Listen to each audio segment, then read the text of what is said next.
be exempt from quarantine upon entering Canada? On what date will fully vaccinated travelers be exempt from quarantine upon entering Canada?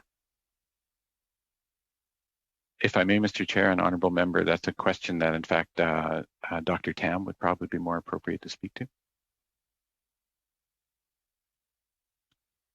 There's both a public health set of considerations and operational.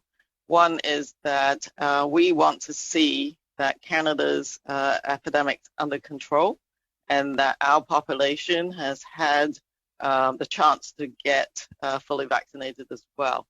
Earlier, on that point, Dr. Tam, earlier in your testimony, you noted that the fact that there weren't enough Canadians fully vaccinated, that was part of the reason why we weren't looking at allowing fully vaccinated travelers to exempt from quarantine hotel.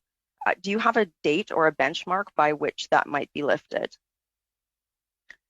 Well, I think we have to look at the data as we go, but I think that we are on track to have 2 doses provided to Canadians by the 4th. So and so that's when fully vaccinated travelers would be exempt from quarantine, is the fall.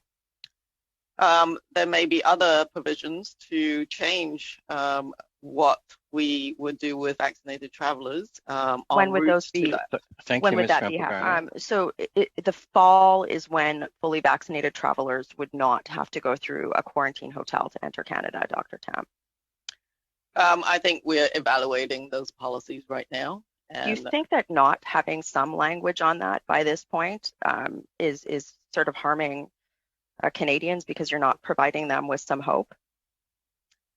I do think that it's important to provide some hope, and I think that the international arena is discussing this right now, and I do think that vaccines will play a role in facilitating travel. Do you have any line of sight on when that might come out? Thank you, Ms.